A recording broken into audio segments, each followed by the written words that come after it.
दो लाभ होंगे। एक तो बड़ा लाभ होगा कि व्यर्थ जो शक्ति व्यय होती है बोलने में, वह संचित होगी और उस शक्ति का हम उपयोग साधना में कर सकेंगे। दूसरा लाभ ये होगा कि आप दूसरे लोगों से टूट जाएंगे और आप थोड़े एकांत में हो जाएंगे। हम यहाँ पहाड़ पर आए हैं। पहाड़ पर आने का कोई प्रयोजन पूरा ना होगा अगर यहाँ हम 200 लोग इकट्ठे हुए हैं और आपस में बातचीत करते रहे और बैठकर गपशप करते रहे। तो हम भीड़ के भीड़ में रहे, हम एकांत में नहीं आ पाए।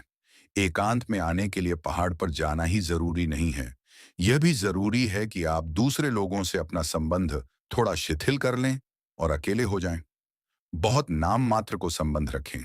समझें कि आप अकेले हैं इस पहाड़ पर और दूसरा कोई नहीं है। और आपको इस तरह जीना है जैसे आप अकेले आए होते, अकेले रहते, अकेले घूमने जाते, अकेले किसी दरख्त के नीचे बैठते। वैसे ही झुंड में आप ना जाएं, चार छह मित्र बनकर ना जाएं, अलग अलग, एक एक। इन 3 दिनों में हम इस तरह जिएं। यह मैं आपको कहूं कि भीड़ में जीवन का कोई श्रेष्ठ सत्य न कभी पैदा होता है और न कभी अनुभव होता है।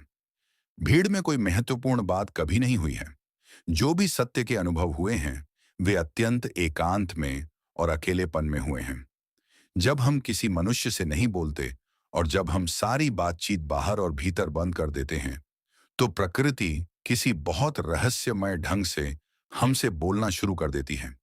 वह शायद हमसे निरंतर बोल रही है, लेकिन हम अपनी बातचीत में इतने व्यस्त हैं कि वह धीमी सी आवाज हमें सुनाई नहीं पड़ती।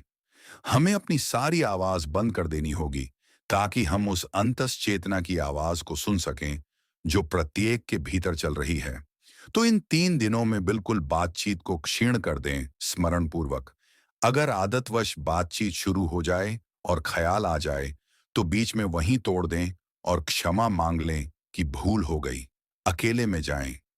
यहाँ जो हम प्रयोग करेंगे वे तो करेंगे ही, लेकिन आप अकेले में प्रयोग करें। कहीं भी चले जाएं, किसी दरख्त के नीचे बैठें। हम यह भी भूल गए हैं कि हमारा प्रकृति से कोई संबंध है और कोई नाता है।